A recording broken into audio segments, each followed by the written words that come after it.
네. 이어게 기도해 주시고 저희가 시작하겠습니다. 네, 하늘에 살아계신 하나님 아버지, 오늘 이 목요일 저녁에 저희 형제자매들이 함께 종교 요구하는 시간에 함께 모일 수 있음을 감사합니다. 오늘 이 시간을 인도하시는 정혜선 교수님 축복해 주시고 이 시간 동안에 당신 영이 함께 하셔서 저희가 어, 조기교회 성도들의 그런 이야기와 모험들을 통해서 배울 수 있도록 축복하여 주시기를 간구합니다. 예수 그리스도 이름으로 기도드립니다. 아멘. 아멘. 감사합니다.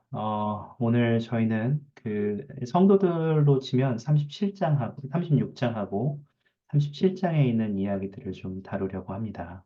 그래서 여러분이 오늘 이야기들을 들으시면서 좀 어려운 이야기들도 있고 또 이해가 완전히 되지 않는 이야기도 있을 수 있지만 이 이야기를 이야기를 같이 함께 나누실 때 우리의 이해가 좀 넓어질 수 있으면 좋겠다고 생각합니다. 베인 형제님이시군요. 어서 오십시오. 그, 새로 오신 분이십니다. 다들 환영해 주시고요. 맞아주시면 감사하겠습니다. 오늘 저희가 이야기를 나눌 것은 성도들로 치면 36장하고 37장이라고 말씀드렸는데, 몇 가지, 주로 여러 가지 이야기들이 있지만, 영국에서의 선교 사업 이야기도 조금 이야기를 나눌 있었던 일들을 치면 영국의 선교 사업도 있고요.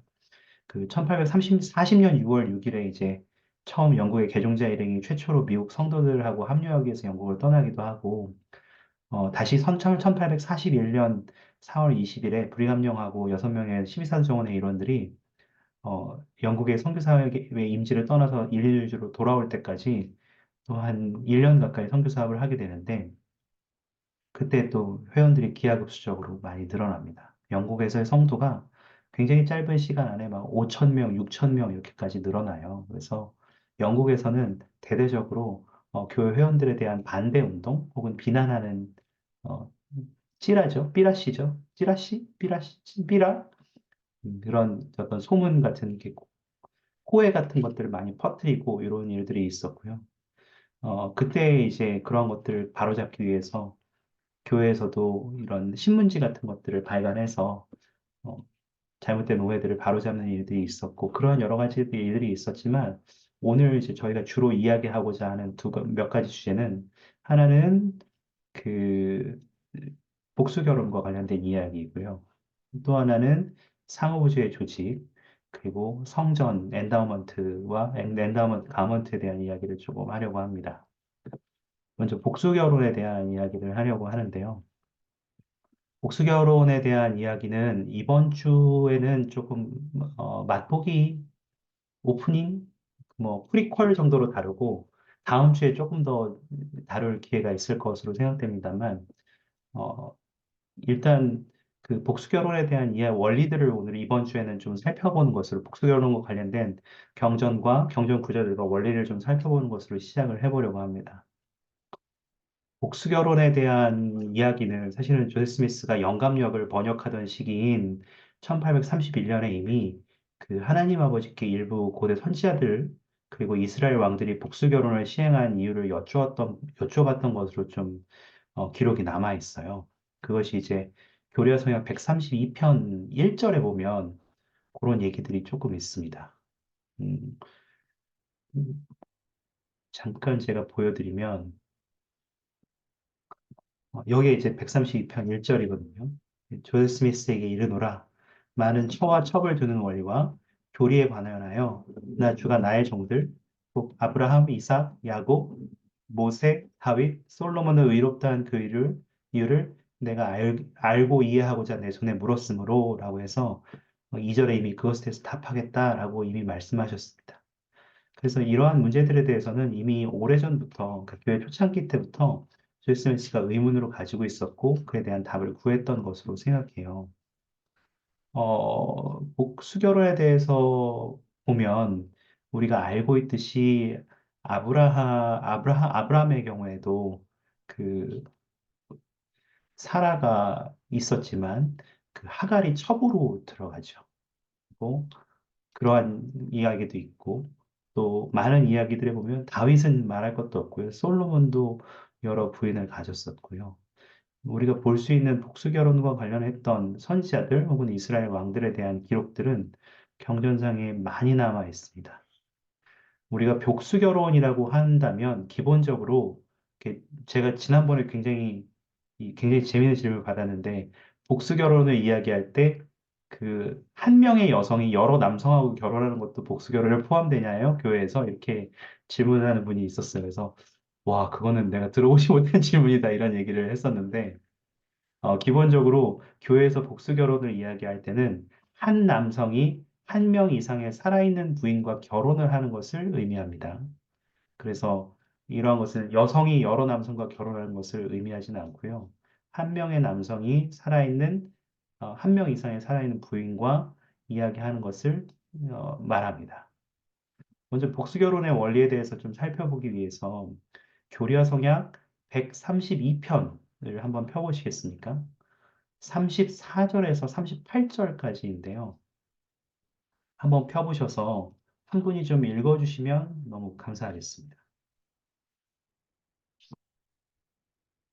여러분은 읽으시면서 어, 주님께서 조세 스미스에게 복수 결혼의 원리에 대해서 무엇을 계시하시려는지 한번 찾아보시면 좋겠습니다. 질문도 같이 드릴게요. 혹시 읽어주실 분이 계십니까?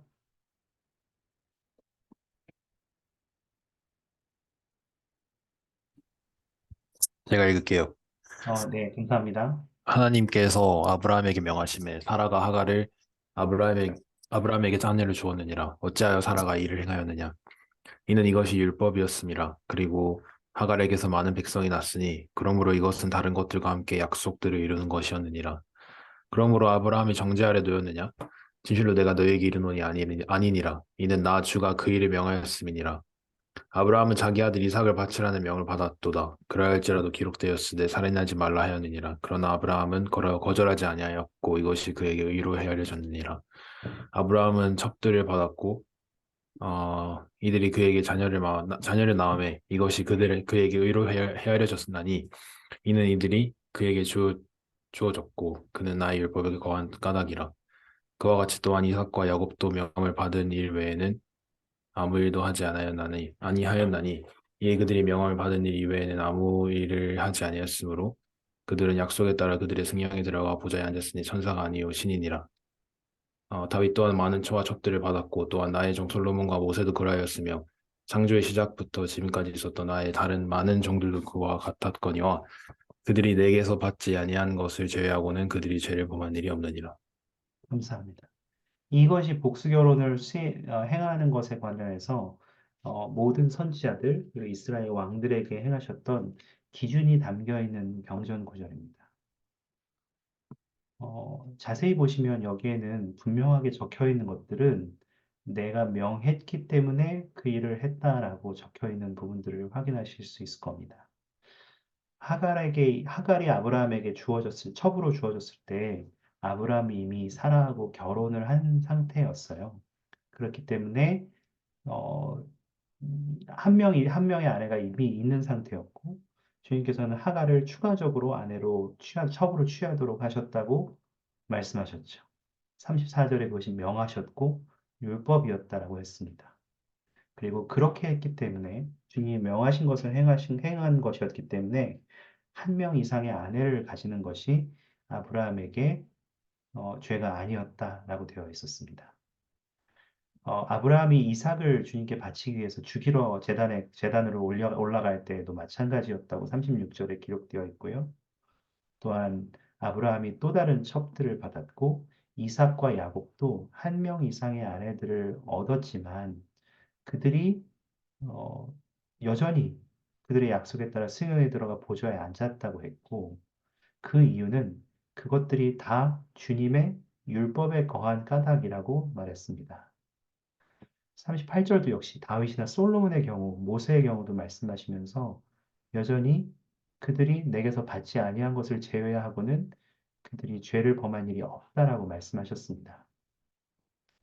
그래서 조세 스미스는 주님으로부터 복수 결혼에 대해서 이야기를 들을 때에, 원리를 들을 때에 알게 된 것은 고대의 남성과 여성에게 복수 권리를, 결혼의 원리를 시행하도록 명하셨고, 필요하다면 때로는 첩이라는 단어, 그러니까 우리가 알고 있는 첩이라는 형태로 그렇게 하도록 하셨다라는 것들을 이해할 수 있습니다. 다만 그러한 것들이 행할 때에는 주님께서 그것들을 명하셨다는 것을 우리가 분명히 이해할 필요가 있습니다. 우리가 몰몬경에서도 니파이가 라반을 죽이라는 명을 받았을 때 니파이는 살인을 하고 싶지 않았고 그러한 일을 하고 싶지 않아 그것이 주님의 살인하는 것이 주님의 율법에 어긋나는 것임을 이미 알고 있었습니다. 하지만 주님께서 죽여야 하는 이유에 대해서 말씀하셨고 그것에 대해서 명하셨을 때 니파이는 그렇게 했죠. 마치 아브라함이 이삭을 제단에 바쳐 주님께 드리려고 주님의 명에 따르려고 했던 것과 마찬가지로 이것도 주님이 명하셨기 때문에 가능한 일이었습니다. 조엘 스미스는 주님께서는 항상 복수 결혼을 허용하셨는가라고 우리가 생각해 볼 수 있을지도 모르는데요. 조엘 스미스는 그렇지 않다는 것도 이미 알고 있었어요. 그렇지, 복수 결혼이 허용되지 않았던 시기도 있었습니다. 예를 들어서 찾아보면 우리가 알 수 있는 것들은 음, 그 야곱서에 있는 내용들이 굉장히 일반적이죠. 여러분 야곱서 2장으로 한번 가보시겠습니까? 야곱서 2장으로 한번 가보시면 23절하고 24절로 한번 먼저 가보시죠.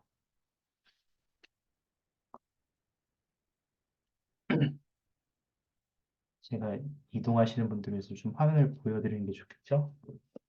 그래서 야곱서 2장 23절과 24절에 보시면 이러한 표현, 네, 이러한 표현들이 있는데요. 이때 사람들은 주님께서 복수 결혼을 허용하지 않던 시기에 살고 있었습니다. 그런데 일부 니파인들은 많은 부인을 두었던 다윗이나 솔로몬에 관한 경전 기록을 언급하면서 자신이 하고 있는 어떤 성적인 범법에 대해서 변명하려고 노력했어요. 그랬을 때 야곱이 어떻게 가르치는지 23절과 24절을 잠깐 보겠습니다. 그러나 너희 더 큰 범죄로 인하여 하나님의 말씀이 나를 압박한도다. 이는 보라 이같이 주께서 말씀하심이라. 이 백성의 죄악이 자라기 시작하여 그들이 경전을 깨닫지 못하나니 이는 그들이 다윗과 그 아들 솔로몬에 관하여 기록된 것으로 인하여 음행을 범함에 있어 스스로를 변명하려 함이라. 보라 다윗과 솔로몬이 진실로 많은 처와 첩을 두었거니와 그 일은 내 앞에 가증하였느니라. 주의 말이니라. 이렇게 언급하고 있습니다. 어, 그 이때 선지자 야곱은 독단으로 복수 결혼을 시행한 니파인들을 비난했습니다. 여기에 있는 니파인 복수 결혼을 시행했던 혹은 성적인 범행을 취해서 범법을 취해서 그들이 한 명 이상의 아내를 두려했거나 성적인 죄를 범한 것들에 대해서 다윗과 솔로몬을 가지고 변명하려 할 때 우리가 아까 읽었던 교류와 성약 132편에는 이미 분명히 다윗과 솔로몬의 경우에도 주님께서 명하신 것들에 대해서는 문제가 없다고 말씀하셨습니다. 다만 그들에게는 문제가 분명히 있는 부분도 있었죠. 다윗은 우리야 장군이었던 우리아의 아내를 자신의 능력으로 주님께서 허락하지 않으셨지만 자신의 능력으로 취하려고 했고 우리아가 죽게 만들었고 결국 자신의 권세로서 그 일을 그러니까 왕의 위치로 그것을 취하려고 했죠. 그것은 주님께서 허락하신 것이 아니었습니다. 그에게는 많은 청한 첩이 있었지만 우리아의 아내는 그렇지 않았죠. 솔로몬도 주님께서 그에게 많은 청와 첩을 허락하셨지만 그 이방인들의 여성들이라든지 그 외에 많은 다른 여성들은 솔로몬에게 주님께서 명하신 부분이 아니었습니다. 하지만 솔로몬은 그렇게 했고 결국 그것으로 인해서 그들이 어, 큰 대가를 치르게 되는 경험들을 우리가 이미 알고 있습니다. 여기에서도 분명히 야곱은 똑같은 원리를 가르치는데요. 그 부분이 바로 27절에서 30절에 있는 내용입니다. 잠깐 같이 읽어보면 한번 눈으로 따라와 보셔요. 그런즉 나의 형제들아, 내 말을 듣고 주의 말씀에 귀를 기울이라. 이는 너희 중 아무라도 오직 한 아내를 둘 것이요 첩은 하나도 두지 말 것임이니 나 주 하나님은 여인의 순결을 기뻐함이라. 그리고 음행은 내 앞에 가증한 일이로다. 이같이 만군의 주가 말하노라. 그런즉 이 백성은 내 계명을 지킬지니라. 만군의 주의 말이니라. 그렇지 아니하면 그들의 연고로 땅은 저주를 받을지어다. 이는 내가 나를 위하여 자손을 일으키려 할진대 만군의 주의 말이니라. 내가 내 백성에게 명할 것임이니라. 그렇지 아니하면 그들은 이러한 것에 귀를 기울일 것입니다. 이것이 바로 주님께서 제정하신 결혼의 표준과 관련된 선언문과 같은 것입니다. 하나님께서는 우리에게 기본적으로 따로 명하시지 않는 한, 한 명의 남자와 한 명의 여자 사이에 이루어지는 결혼이 주님의 표준이라고 말씀하고 계십니다. 다만 30절에 나온 것처럼, 혹은 아까 우리가 교례서역 132편에서 다룬 것처럼, 주님께서 당신을 위해 의로운 자녀를 일으킬 기회를 더 많이 주시고자 때때로 복수결혼을 지정하셨다는 것을 우리는 이해해야 합니다. 어, 이것이 원리라는 것을 먼저 말씀을 드립니다. 한 가지 더 살펴보면요. 이것은 교례서역 49편 15절하고 16절에 있는 말씀인데요. 이 부분을 잠깐 보시면 여기에도 주님께서는 그분의 해외 왕국의 결혼에 대해서 분명하게 이렇게 말씀하고 계십니다. 진실로 내가 너희에게 이르노니 결혼을 금하는 자는 누구든지 하나님에게 성인 자가 아니니 결혼은 하나님이 사람에게 정하여 주신 것입니다. 그런즉 남자가 한 아내를 취하여 그들 둘이 한 몸을 이루면 적국한 것이니 이 모든 것은 땅이 그 창조의 목적에 부응하게 하려 합니다. 이렇게 이미 기록이 되어 있습니다. 그래서 역시 마찬가지로 같은 원리가 적혀 있는데 하나님께서 따로 명하시지 않는 한 한 명의 남자와 한 명의 여자 사이에 이루어지는 결혼이 주님의 표준이었습니다. 어, 그러면 이제 궁금해지지 않습니까? 조회했을 때, 이 교회 회복의 시기에, 초창기 교회가 회복되었을 때, 이때 복수결혼이 도대체 어떻게 시행되었고, 어떻게 받아들여졌는가? 또, 주님께서 그분의 자녀를 일으키기 위함이라고 하셨는데, 도대체 이걸 어떻게 받아들여야 되나? 라고 할 때, 잠깐 그 얘기를 하고, 다 얘기를 하진 않겠지만, 읽어보실 수 있는 자료들을 좀 드릴 테니까, 개인적으로 좀 읽어보실 수 있는 음, 시간을 가지시면 더 좋겠습니다. 어, 그 조세 스미스에게는 사실은 그 굉장히 이른 시간, 1830년대 초반부터 복수 결혼에 대한 원리가 가르쳐졌고, 또 복수 결혼을 시행할 것에 대해서 좀 말씀을 하셨습니다. 그러한 것들에 대해서 총 세 차례에 걸쳐서 말씀을 하셨고, 사실은 조세 스미스는 이러한 대해서는 굉장히 좀 부담스러워했습니다. 굉장히 부담스러워했습니다. 이미 1831년에 구약전설을 연구하면서 부분적으로 주어졌던 이 복수결혼과 관련된 주님의 원리에 대해서 조지 스미스는 이해하고 있었고, 계속해서 더 많은 가르침을 받고는 있었지만, 도대체 주님께서 왜 복수결혼을 시행하라고 하는지 잘 몰랐습니다. 그 당시에 미국의 법으로도 일단 한 명의 남편과 한 명의 아내만 적법하게 허용되는 상황이었고, 일단 기독교 문화에서, 미국은 유독도 기독교 문화이기 때문에 그러한 한 명의 남편과 한 명의 아내가 아닌 여러 명의 아내를 둔다는 것은 어떤 도덕적으로도 좀 받아들이기 어려운 것이었고, 관념상으로도 좀 받아들이기 어려운 것이었습니다. 그리고 주님께서 처음에 복수 결혼에 대해서 원리들을 명시하셨을 때, 이러한 원리들은 분명하게 조세 스미스에게 가르쳐 주셨지만, 그러한 것들을 어떻게 시행해야 할지 세부 사항까지는 알지는 잘 못했어요. 그래서 사실은 좀 힘들어 했습니다. 이걸 어떻게 해야 되는가? 어떻게 되는가?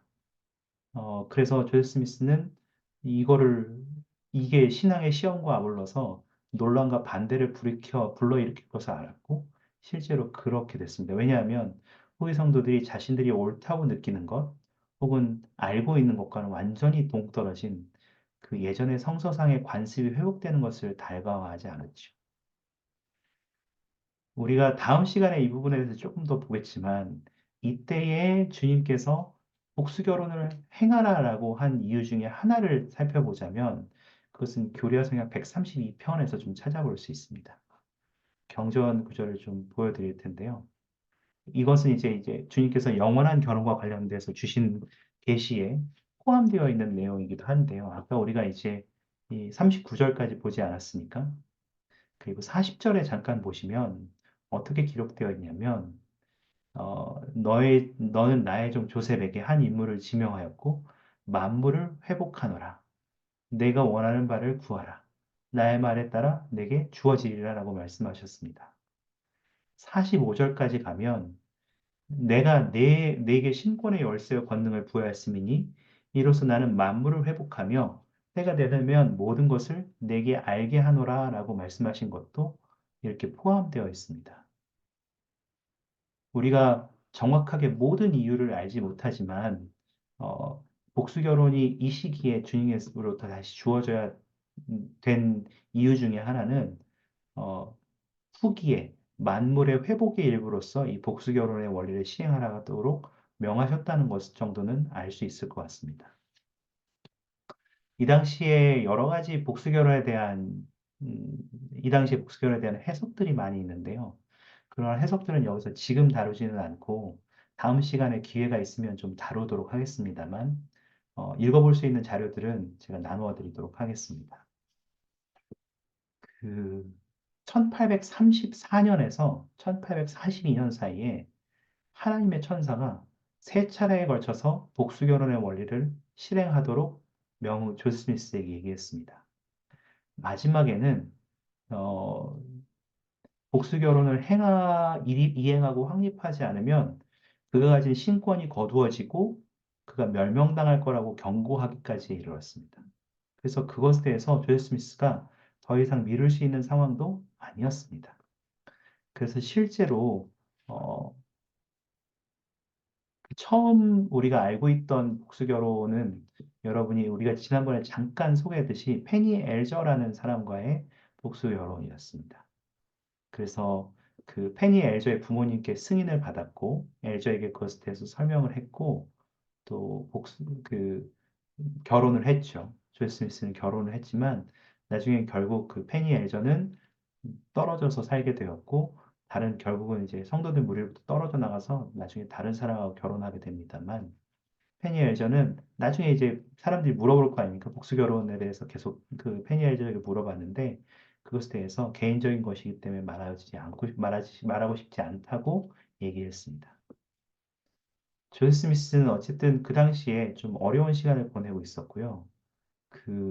회원들이 이미 커트랜드를 떠난 뒤에 몇 년 동안 고통스러운 시간을 보내고 있었기 때문에 이것을 소개하면 성도들에게 더 안 좋을 것이라고 생각해서 소개하지도 못했어요. 근데 이제 지금은 우리가 알고 있듯이 지난 시간에 지도를 봤지만 잠깐 지도를 한번 더 보여드리면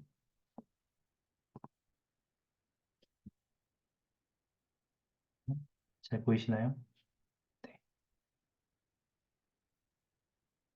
지난주에 우리가 이야기했던 부분들은 이제 파웨스트에서 퀸시로 완전히 넘어갔고 그곳에 있는 거기에서 팔고자 하는 땅들을 매입해서 커머스라는 지역, 그 다음 이름을 바꿔서 나부라고 부르는 지역으로 이동했고 이 지역에 도시를 건설했다고 했지 않았습니까? 이 지역은 늪지대였지만 이것이 이제 점점 더 번영하게 되면서 그 지역에서 굉장히 잘 자리 잡게 됩니다. 이제 일리노이주의 나부라는 곳의 위치를 다시 한번 보셨는데요. 이게 자리 잡게 되니까 상황이 좀 달라졌죠. 성도들은 이곳에서 굉장히 안정된 삶을 누리고 있었고요. 안전하기도 했습니다. 그리고 존 스미스가 종교의 자유를 보호하는 미국의 헌법을 신뢰했기 때문에 나부시 의회에서 이 권리를 인정해서 나부 내에서 모든 종교 집단이 자유롭게 예배할 수 있다는 것을 선포하는 조례안을 통과시켜 버립니다.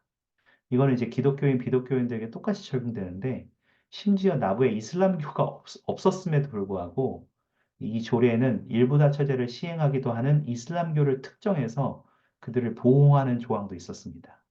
그러니까 이 당시에 이제 미국의 어떤 헌법, 어떤 법적인 것이나 혹은 사회적인 통념에서는 조금 쉽지 않았지만, 이 나부에서는 이러한 것들에 대한 조례가 이미 통과되어서 법적으로도 좀 일부 다처제가 시행되는 곳이 있더라도, 종교가 있더라도 그런 것들을 보호할 수 있는 상황들이 마련은 되어 있었다라는 거죠. 물론 이제 좀 미국에 있는 정치인들, 은 조세 스미스에게 실망을 안겨줬죠. 그런 부분에 있어서는.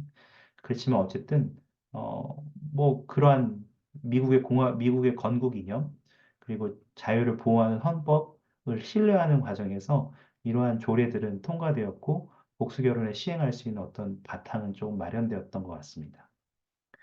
그렇더라도 여전히 이것이 좀 충격적인 사실이었기 때문에, 진리였기 때문에 이 원리가 공개적으로 가르치는 것을 망설이고 있었습니다. 그래서 지난번에 이제 페니 엘저하고의 결혼을 진행했을 때에도 파문당했던 올리버 카우들이라든지 토머스 빈 마시라든지 일부 다른 사람들은 조지 스미스가 어떤 불륜을 행했거나 혹은 성적인 죄를 범했다고 해서 비난하는 일들, 그런 서한들을 보내기도 했었어요.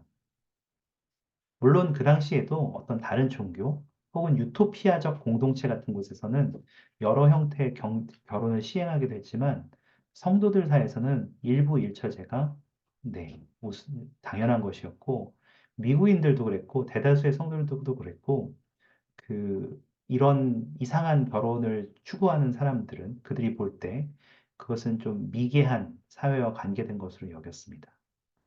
그래서 굉장히 괴로워했습니다. 나중에 기록을 살펴보면 복수 결혼에 대한 어떤 조셉 스미스 자신의 견해라든지 계명에 순종하는 어려움에 관해서는 기록이 남아있는 게 하나도 없다고 합니다. 그리고 이제 결국 복수 결혼을 진행하게 되면 에머 스미스 또한 그 당사자가 돼버리잖아요. 아내가 한 명 있는 게 아니라 이제 갑자기 옆에 여러 여자들이 생기게 되는 것이 될 수 있으니까 그것을 어떻게 받아들였는지에 대한 뭐 그것이 언제 알게 되었는가, 그리고 결혼 생활이 복수 결혼이 자신의 결혼 생활에 어떻게 영향을 미쳤는가, 이러한 것들에 대해서는 좀 아직 크게 기록된 것들이 없다고 합니다. 하지만 이제 주변에 남아있는 기록들을 살펴보면 두 사람 모두 복수 결혼 때문에 굉장히 좀 괴롭고 어려운 시간들을 보냈다 정도만 이해할 수 있고, 다음 시간에 우리가 에머 스미스의 반응도 좀 살펴볼 수 있을 겁니다. 어쨌든 천사로부터 그러한 위협까지 받은 마당에 조셉 스미스는 빨리 복수 결혼을 가르쳐야 되고 또 알려, 알려야겠다고 생각했습니다. 그래서 그 느낌을 어떻게 했냐면 먼저 충실한 남성과 여성을 대상으로 은밀하게 소개하고 그것들이 좀 단단하게 지지층이 형성되고 나면 저게 은밀히 조금씩 조금씩 퍼져서 그러고 나면 그 다음에는 그 사람들의 그런 기초가 쌓이고 나면 복수 결혼을 공개적으로 가르칠 수를 준비가 되지 않을까라는 생각을 했고 또 복수 결혼을 받아들이려면 어떤 사람들은 편견을 버리고 사회적인 관습을 버린 다음에 조금 주님의 관점으로 살펴볼 필요가 있었기 때문에 하여튼 순종하는 사람, 받아들이는 사람에게는 굉장히 큰 신앙이 필요했습니다. 조셉 스미스가 1840년에 나부에서 첫 번째 복수 결혼에 참여하게 되는데요. 아까 이제 그, 그 페니 엘저라는 첫 번째 복수 결혼에 수행했던 이야기를 했지만 나부에서는 루이자 비먼이라는 사람이 첫 번째 복수 결혼 대상자였습니다. 그래서 이게 1840년 가을 무렵이었는데 25이었고요. 루이자 비먼이라는 여성은요. 예, 역시 회원이었습니다. 몰몬경을 믿고 회복된 복음을 받아들인 가족이었는데 부모님은 이미 돌아가셨고 그리고 그 언니인 메리 그리고 형부이고 역시 이스라엘 진영의 대원의 일원이었던 베이츠 노블이라는 사람이랑 함께 나부로 이주한 상황이었습니다. 그래서 어쨌든 이 베이츠 노블은 복수 결혼을 조셉 스미스와 루이자 비먼이 같이 이야기할 때 그 자리에 있었어요. 그래서 그 얘기를 할 때 베이츠가 조셉 스미스가 뭐라고 얘기했냐면 그, 이 원리를 밝혀드리는데 제 목숨을 형제님의 손에 맡겼다. 그래서 아무리 상황이 어려워지더라도 부디 저를 적들의 손에 넘기지 말아달라. 이렇게 좀 조엘 스미스가 부탁을 했습니다. 그리고 루이자에게 청혼을 해서 그 청혼했고요. 루이자는 그 어떻게 그 청혼에 대해서 어떻게 반응했는지 또 언제 왜 받아들여야 되는지 하는 기록은 하지 않았지만 어쨌든 결국은 결혼을 결정해서 1841년 4월 5일 저녁에 결혼식을 위해서 결국 루이자와 베이츠를 만납니다. 그리고 베이츠가 조셉 스미스에게 권세를 받아서 의식을 집행하고 하는데 조셉이 알려준 의식문을 따라서 그대로 말하면서 두 사람을 인봉하는 역할을 진행했습니다. 그것이 이제 그 나부에서 행해졌던 첫 번째 복수 결혼이었어요. 참 어려웠습니다. 참 어려웠는데 그 여러 가지가 좀 음, 어쨌든 사회적인 통념도 그랬고 또 여러 가지 좀 어려운 점들이 많이 있었습니다. 하여튼 이 시대는 이미 어떤 예전에 이제 조선시대나 이런 때처럼 이렇게 좀 가족끼리 약속을 해서 서로 부부를 만들어주는 가족과의 결혼에 떠나서 좀 개인의 어떤 로맨스, 개인의 선택, 이런 것들이 전통적인 동기에서는 좀 멀어져 있는 상황이기도 했어요. 그래서 여러분도 아시겠지만, 우리가 다뤘지만, 에머 스미스도 사실 부모님이 존 스미스와의 결혼을 많이 반대했는데, 둘이 이제 도망가서 결혼을 먼저 했잖아요. 그래서 그런 경우도 있었던 것처럼 그런 일이 있기도 했지만, 그런 상황에서도 좀, 이 복수 결혼은 쉽지 않았습니다. 굉장히 느리게 퍼져나갔고, 1844년 6월에 이제 조셉 스미스가 카티제 감옥에서 순교할 때 조셉 스미스가 요 아내들 외에도 이제 여기 밝혀진 아내들 외에도 약 29명의 남성과 50명의 여성이 복수 결혼을 시행했습니다. 그때. 그래서 솔트레이크로 들어갈 때쯤 그 성도들이 솔트레이크 1847년에 이제 들어가기 시작하거든요. 그때 들어갔을 때는 적어도 196명의 남성과 521명의 여성이 복수 결혼을 진행했습니다. 그리고 이 초기의 복수 결혼 참여자들은 이에 관련한 사실을 굉장히 비밀로 하겠다고 서약을 했대요. 그리고 하지만 여전히 이 행위가 공개적으로 인정될 시기를 기대하기도 했습니다. 이때 복수 결혼은 좀 사실은 이런 얘기들이 퍼져나가면서 좀 비밀로 했음에도 어쨌든 퍼져나가잖아요. 퍼져 안 나갈 수가 없죠. 그러니까 어떤 사람들은 영적 아내라고 칭하는 승인되지 않은 행위에 가담하도록 여성들을 꿰는데 부도덕하게 이용했습니다. 그러니까 결혼한 사람들이, 남성들이 이렇게, 복수 결혼 너 알지? 들어봤지? 우리도 그거 할 수 있어. 라고 승인되지 않은 이러한 복수 결혼들을 꿈꾸고 혹은 그것을 자신이 흔히 이야기하는 순결의 법을 어기는데 그런 요소들을 교묘하게 이용해서 부도덕하게 사용하는 사례들이 많이 발각됐다고 합니다. 그래서 만일 교회 내에서 그런 사실이 발각되면 그 남성은 교회에서 즉시 파문되었다라고 합니다. 그래서 하여튼 회원들은 뭐 일부 지도자들이나 회원들은 이런 일들이 계속 있고 소문들도 자꾸 도니까 영적 아내라든지 혹은 복수 결혼, 일부 다처제 이런 것들에 대해서 굉장히 비난하는 글들을 조심스럽게 작성하기도 했었는데 사실은 조지 스미스는 이것들을 굉장히 좀 조심스럽게 다뤘던 것으로 생각합니다. 그 당시에는 복수 결혼이 시행되던 때에 그 이제 지금은 그렇지 않습니다, 여러분. 근데 지금은 완전히 이제 공문이 내려와서 그렇게 하진 않는데 어, 현세와 영원을 위한 지금 이제 우리가 해외왕국의 결혼 이야기할 때 현세와 영원을 위한 결혼이라고 하잖아요.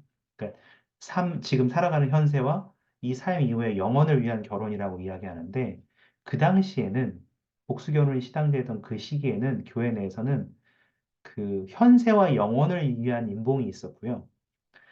영원만을 위한 인봉이 따로 있었습니다. 그리고 불과 몇 년 전이죠. 몇 년 전 혹은 10여 년 전까지만 해도 교회 내에서 성전에서도 현세만을 위한 결혼이 이루어지기도 했었습니다. 그렇긴 한데 이 당시에는 지금은 절대 그렇지 않은데 이 당시에는 영원만을 위한 인봉을 구분했어요. 근데 이런 사람들은 어떤 사람들이었냐면 그 자기가 결혼을 해서 사는 여성의 경우 결혼을 해서 사는데 남편이 죽어도 개종할 생각이 없는 거예요.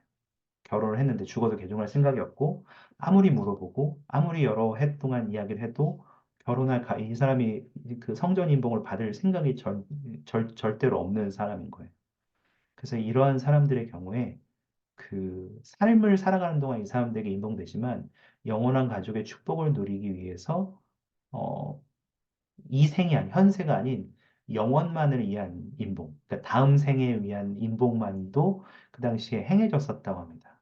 그 조셉 스미스는 기록에 따르면 이 두 종류의 인봉에 다 참여를 했던 것 같아요. 그래서 어떤 여성들은 조셉 스미스가 현세와 영원을 위한 인봉에 참여하게 됐고, 또 어떠한 여성들은 영혼을 위한 인봉에만 참여하기도 했는데요.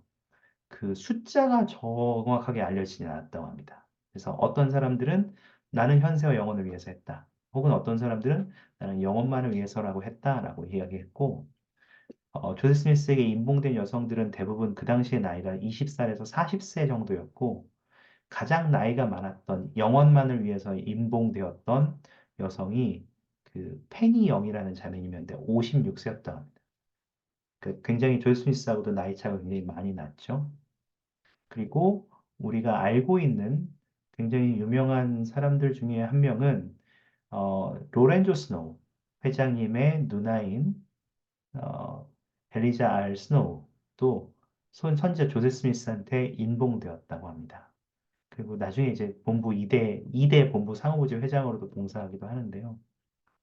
이런 여러 일들이 있었다라는 것들이 좀 쉽지 않은 것 같습니다. 오늘 지금 저희가 나눈 것들에 대해서는 제가 그 카톡방에 좀 드릴게요. 읽어볼 수 있도록. 그래서 다음 주에 또 다른 자료를 하나 더 드리긴 할 텐데, 예수 그리스도 후기 성도교에서 복수 결혼이 어떻게 진행됐고, 이 커트랜드와 나우에서 복수 결혼이 어떻게 진행되고, 그 과정들에 대해서 교회 공식적인 홈페이지에서 제공하고 있는 자료들입니다. 그래서 이 부분들은 여러분들이 좀 읽어보실 수 있습니다. 사실 이것에 대해서 아무리 좀 저기한 지도자들도 쉽지 않았어요. 쉽지 않았어요. 이거 받아들이기가 쉽지 않았고, 특히 청혼받은 여성들도 조세 스미스에게, 그리고 후에 이제 복수 결혼이 점점 퍼지면서 청혼받은 여성들에게도 이건 쉬운 일이 아니었습니다. 그래서 존 스미스는 이 여성들에게 그 청혼을 한 다음에 할 때 이것에 대해서 직접 기도해보고 또 영적인 증거를 얻도록 요청을 했다고 해요. 그래서 이것이 정말 나에게 하나님이 주신 것인데 당신에게 청혼하라고 해서 하는 건데 혹시 당신이 그렇게 느끼지 않는다면 아니, 그 영의 증거를 받으라고 당신도 얻고 그다음에 나한테 알려주면 좋겠다라고 이렇게 요청을 했었다고 합니다. 그래서 대부분의 복수 결혼들을 행할 때 그러한 일들을 윌 스미스는 요청을 자매에게 했던 것 같아요. 그래서 이런 결혼들은 쉽지 않았습니다. 그리고 회원들에게도 받아들이기 조금 어려웠죠. 그래서 복수 결혼이 실행되는 과정에서도 많은 사람들은 이것들을 빨리 끝나기를 바라는 사람들도 많이 있었다. 그리고 복수 결혼을 수행한 이 사람들도 이것을 시행한 것은, 받아들인 것은 그들의 신앙을 행사하는 것이지 그들이 이것에 대해서 완전한 지식을 알고 있기 때문이 아니었다라는 것 정도는 우리가 이야기할 수 있을 것 같습니다. 우리가 지난 시간에도 이야기했지만 이것은 참 주님이 하신 것에 하라고 하셨기 때문에 이 일들을 한 것이었어요. 지난 시간에도 기억하실지 모르지만 사도들이 그 1849년 4월 26일 날 그 파웨스트 성전 남동쪽 모퉁이돌을 놓고 그냥 먼 거를 기억하시죠. 이미 퀸시로 거의 대부분이 빠져 있었고 몇몇의 사도들 뭐 미주리제 여전히 감옥에 갇혀 있거나 이동하고 있는 사도들을 빼면 전체 회원들이 뭐 일부 회원들을 제외하면 대부분이 다 이미 퀸시 쪽으로 넘어간 상태였는데 주님께서 1838년에 이미 사도들에게 너 1839년 4월 26일이 되면 파웨스트 성전에 기초를 놓아라라고 하는 거기서 집합해라라고 하는 계시를 주셨다는 것을 브리감 영이 기억했고 그것을 우리가 해야 된다라고 말했죠. 사도들은 이미 우리가 파레스트를 떠났고 미주리주에 다시 들어가면 우리는 생명의 위협을 받기 때문에 우리가 들어갈 이유가 뭐가 있느냐라고 했지만 브리감 영은 여전히 선임 사도로서 주님께서 가라고 하셨지만 그렇게 하지 말라고 하신 적은 없다라고 말씀하셨기 때문에 우리는 해야 된다고 말했고 결국 사도들은 파웨스트까지 가서 성전 그 부지로 갔죠. 지금도 파웨스트에 성전이 없습니다만 그 당시에 가서 한 일은 25일 밤에 도착해서 26일 새벽 동이 떠오를 때 그 건축가 한 명을 데려가서 모퉁이 돌을 놓고 거기에서 그 당시 사도로 부름받던 조지 에이 스미스라든지 새로 부름받은 몇몇 사도들에 대한 성임을 마치고 다시 돌 원래대로 위치에 놓고 그냥 집합했다. 자, 주님이 집합하라고 했으니까 했다 하고 간 게 다였어요. 무슨 그 한 50km 되는 거리를 일주일 동안 여행해서 그들이 얻은 거라고는 그냥 진짜 주님이 명한 대로 왔다가 간 것밖에 없었거든요. 어떤 사람들은 굉장히 그것이 무모하다고 생각할지 모르겠지만, 교회 회원으로서 또 사도들에게는 주님께서 그것을 명하셨기 때문에 했다라고 하는 굉장히 중요한 이유가 있었어요. 또 다른 것들은 우리가 지난 시간에 여기 이 수업에서 했는지 안 했는지 모르겠지만, 집합에 대한 것도 있었어요. 이미 미주리주, 커틀랜드를 통해서 우리가 성도들이 모이기 시작했을 때 일어나는 어떤 안 좋은 점들이 같지 않느냐. 모여 있으면 모여 있을수록 회원들끼리 분쟁도 일어나고, 혹은 주변에 있는 주민들은 저 교회 회원들이 모이는 것을 두려워하고, 자신들의 어떤 상권이나 여러 가지 생활권을 뺏을 것을 우려하기 때문에 차라리 여러 개의 작은 촌락같이 흩어져서 사는 것이 교회 입장에서 더 좋지 않겠느냐, 안전하지 않겠느냐라는 얘기를 했지만, 여전히 교회 사도들 조엘 스미스는 나부로의 집합을 이야기했는데 집합할 것을 이야기했는데 왜 그렇게 이야기했냐면 주님께서 계속해서 시온으로 집합하라고는 하셨지만 이제 더 이상 집합하지 않아도 된다라고 말씀하신 적은 없기 때문이었어요. 나중에 실제로 그러한 계시는 선교 사업이 정말 더 전 세계로 퍼져나가고 그러한 이후에 주님께서 더 이상 집합은 하지 않아도 된다. 한 곳의 집합이 아니라 성도들이 있는 곳, 그곳이 바로 시온이고 그곳에서 바로 정착해서 시온의 스테이크를 만들어야 된다. 시온으로 만들어야 된다. 라고 말씀하실 때까지 계속됐습니다. 그래서 나중에 솔트레이크의 집합까지도 계속 이루어져 왔던 거죠.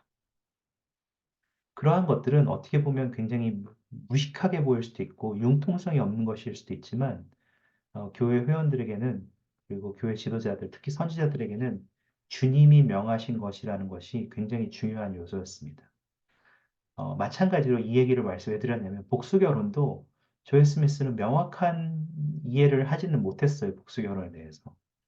그렇지만 조셉 스미스가 이것을 하려고 했던 것은 단순하게 주님이 명하셨기 때문이었습니다. 나중에 이것이 이제 선언문에 나와서 솔트레이크 시티로 옮겨가서 그 결국 선언문 1에 나오는 것처럼 공식 선언 1에 나오는 것처럼 그 복수 결혼을 더 이상 행하지 않는다는 공식 선언을 하고 공표하고 그런 이야기들을 다시 한번 분명하게 선언할 때까지 복수 결혼은 계속 진행됐죠. 왜 그랬냐 하면 주님께서 그것을 그만두라고 말씀하지 않으셨기 때문이었습니다. 그 당시에 심지어 뭐 교회 회장이었던 윌포드 우드럽, 그 로렌조 스노우 회장 같은 사람들은 그때 막 법이 더 개정돼서 강하게 일부 이처제가 아닌 것들을 규탄하는 법들이 강화되어서 교회 재산을 몰수당하고 쫓겨날 이렇게 감옥에 갈 위기까지 있었음에도 복수 결혼을 그치지 않았어요. 왜 유일했어요? 이유는 유일했어요. 주님께서 하지 말라고 아직 안 하셨기 때문이었어요. 그리고 흑인과 신권에 관한 문제도 우리가 지난 시간에 이것도 잠깐 이야기했지만 마찬가지로 브리감 영이 처음 주님으로부터 이 계시를 받아서 회원들에게 공표할 때 더 이상 아프리카계 흑인들은 신권을 받을 수 없습니다. 라고 선언했고 그것은 주님께서 명하셨고 이유는 정확하게 몰랐어요. 아무도. 그렇지만 그것이 주님이 명한 것이기 때문에 그 일을 했다는 거죠. 어, 그리고 브리감령이 그것을 선언하는 그 자리에서 하지만 저는 분명히 언젠가 다시 흑인들이 자유롭게 신권을 받고 그것의 축복을 누릴 날이 오게 될 것이라는 것을 형제들이 그런 축복을 누리게 될 것이라는 것을 분명하게 약속한다고 브리감령이 얘기를 했거든요. 그리고 그것이 스펜서 W. 킴볼 회장님 때까지 이어집니다. 흑인과 신권에 대한 문제는. 왜 그만 안 뒀냐? 모든 그 당시에 그 과정, 그 뒤에, 브리감령 뒤에 모든 회장들은 알고 있었어요. 언젠간 이걸 그만둬야 된다. 왜 그런지 모르지만 주님께서 명하신 것은 분명하고, 하지만 이것이 흑인들에게 축복을 더 가져다 주기 위해서는 이것이 이제 그쳐야 된다는 것을 분명히 알고 있었지만, 그것을 선지자가 그치지 못했어요. 왜 그랬냐면 주님께서 그렇게 하지 말라고 하셨기 때문이었어요. 여러 선지자들이 그것을 위해서 기도했다고, 나중에 아마 다룰 기회가 있겠지만, 그것에 대해서 기도했고, 언제 그쳐야 하는지를 기도했지만, 스펜서 W. 킴볼 회장 때까지 그 계시는 내려오지 않았고, 킴볼 회장님 때에서야 그것이 완전히 그치는 것으로 내려왔습니다. 그것이 바로 그 공식 선언 2에 있는 엘 앤돈 테너 회장님께서 발표한 흑인의 신권과 관련된 것들이었죠. 참 이 부분을 여러분이 어떻게 받아들여야 되는지 잘 모르겠어요. 받아들이시는지 좀 궁금하거든요. 좀 어떻게 보면 너무 무식하지 않냐 하는 거죠.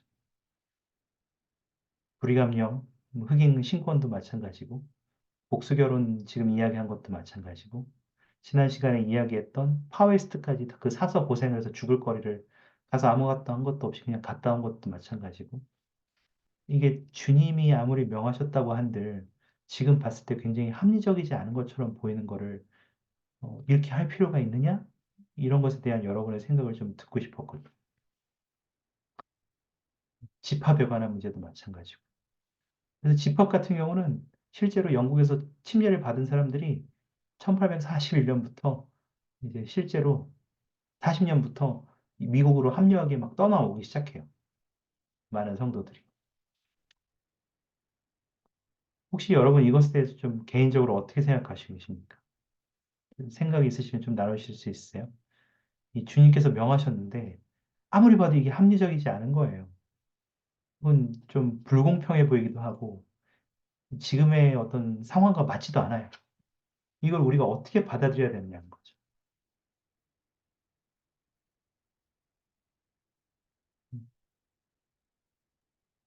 혹시 여러분 주시고 싶은 생각이 있으십니까?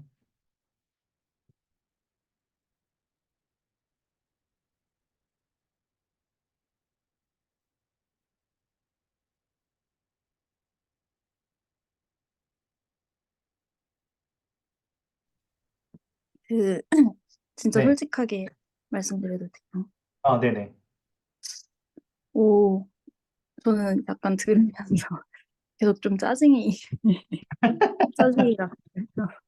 그렇죠. 어떤 근데 의미에서 이제, 그러니까 순종을 하면 할수록 순종하는 사람한테 더 어려운 과제를 주는 게 좀 짜증이 났는데, 짜증이 난 이유를 곰곰이 생각해 봤을 때, 영을 느끼지 못하는 상태여서 그런 것 같다고 생각을 했고, 기도와 경전 읽기를 통해서 예수 그리스도와의 개인적인 관계를 강화해야 영을 느끼고 그 영을 통해서 이해할 수 있다고 생각이 들었습니다. 감사합니다. 그러니까 이제 지금 복수견에 대한 이야기를 계속하면서도 이야기했지만 주님께서 이것을 무조건 명령하셨기 때문에 한다가라고 하는 것은 아니었던 것 같아요. 이것에 대해서 계속 개인적으로 이것의 참됨에 대한 개인적인 간증과 확증을 가질 때에만 가지려고 노력했던 것이 성도들의 노력에 포함되어 있었던 것 같아요. 감사합니다. 모든 부분에서 그런 것들이 필요합니다. 여러분, 넬슨 회장님이 여러분에게 이스라엘의 집합에 대해서 이야기하실 때 선지자가 말했으니까 당연히 따라야지라고 생각하지 않으셨으면 좋겠어요. 물론 선지자니까 선지자가 말씀하신 것에 반기를 들으라는 말씀은 아닙니다. 그렇지만 여러분은 개인적으로 그것에 대해서 개인적으로 기도하시고 연구하셔서 여러분이 개인적으로 영적인 확증을 얻으셔야 돼요. 음, 그 부분에 대해서 말씀해 주셔서 굉장히 감사합니다. 혹시 또 있으셔요? 나누고 싶은 말씀? 일단 신권에 대해서 같은 경우는 저는 그 옛날 이스라엘의 12지파를 생각하면 조금 해답을 얻을 수 있다고 생각하거든요.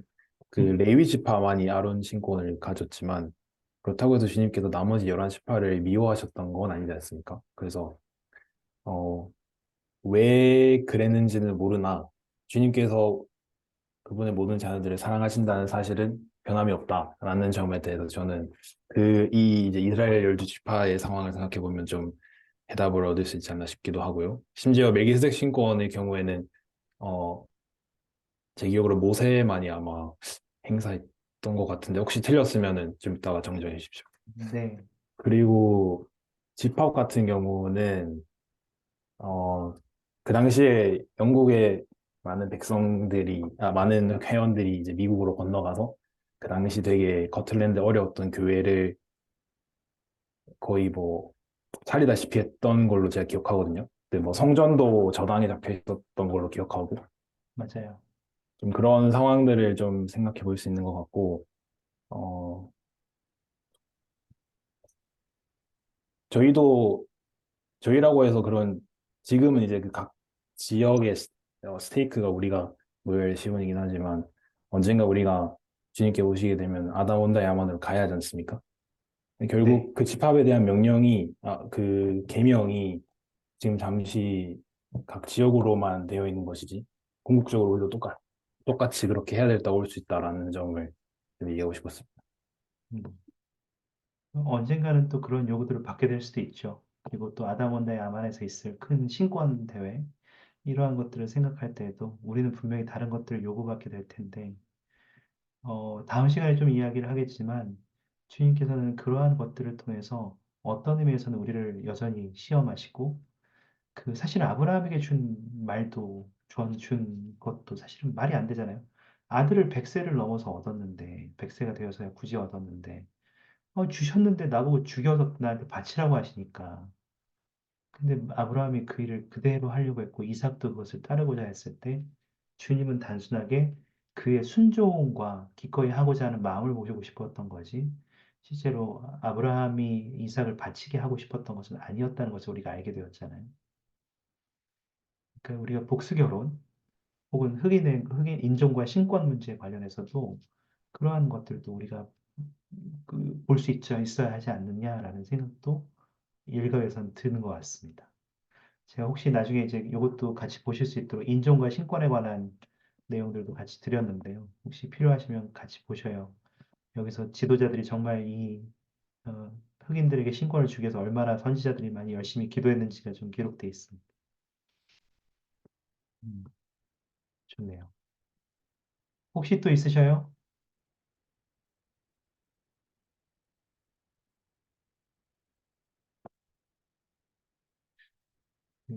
영상을 하나 보실 거예요. 잠깐 영상을 하나 보여드릴 텐데, 교회 역사가들이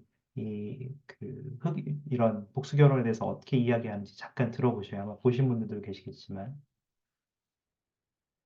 성취한 바를 이해하는 데 도움을 준다는 것을 알게 될 것입니다. 감사드립니다. 예상하실 수 있겠지만 저희는 일부 다처제에 관한 질문도 꽤 많이 받았습니다. 예를 들어 유타주의 한 청년 성인은 이렇게 질문했습니다. 교회 초기에 실시했던 일부 다처제에 대해 마음의 평화를 얻으려고 수년 동안 고전했습니다. 조셉 스미스와 다른 많은 지도자가 그것을 반드시 실행해야 했던 이유는 무엇이었습니까? 플로리다주의 모건도 이렇게 덧붙였습니다. 제 가족이 교회 초기에 행했던 일부 다처제에 관해 질문하면 어떻게 말해야 할까요? 우리는 더 이상 일부 다처제를 실행하지 않고 있다는 대답만으로 만족하지 않아요. 케이트 좀 부탁드려도 될까요? 어려운 질문이군요. 저는 일부 다처제에 대해 연구했고 또 실제로 복수 결혼을 실행하기로 선택한 사람들의 후손이기도 합니다. 제 증조 할머니들과 고조 할머니들께서 그렇게 하셨죠. 그중 두 분의 이름이 사라였어요. 그분들에게 그것은 쉬운 길이 아니었어요. 그중 한 분은 7번째 부인이었는데 자신과 자녀를 부양하기 위해 필요한 자원과 도움을 받지 못하셨어요. 특히 남편이 사망한 후에는요. 다른 한 분은 첫 번째 부인이었어요. 그러나 모든 후손들은 남편이 가장 좋아했던 부인은 두 번째 아내였다고 이구동성으로 말했어요. 첫 번째 부인이 자녀들을 돌보고 빨래를 하고 식사를 준비하는 동안 두 번째 부인은 남편과 일정을 함께 했으니까요. 하지만 저는 제가 그 두 분의 사라 할머니와 그 남편들의 후손이라는 점을 영광으로 생각합니다. 그들의 모범을 통해 저는 신앙을 제 삶의 중심에 두는 법을 배웠습니다. 또 그들의 모범을 통해 계속 발을 앞으로 딛고 나아가는 법을 배웠습니다. 또한 기도하는 마음으로 그렇게 하는 법을 배웠습니다. 그들의 인생을 교리적이고 역사적인 맥락에서 보자면 몰몬경에서 복수결혼에 관한 가르침을 야곱서 2장 30절에서 볼 수 있습니다. 야곱은 오직 한 아내를 두는 것이 주님의 그의 백성에게 바라는 바라고 말했습니다. 주님께서 우리에게 복수 결혼을 하도록 명하는 드문 예외가 있는데 그것은 의로운 백성을 일으키기 위함입니다. 조셉 스미스에게 그것을 선포하라고 명하신 것도 교회 역사 속에서 드문 예외입니다. 그래서 조셉 스미스도 내켜하지 않았습니다. 그는 이 일을 바로 시행하지 않았고 수년간 망설였습니다. 그는 하나님이 그에게 주시는 계명에 순종하기를 원했으므로 결국 복수 결혼을 시행했습니다.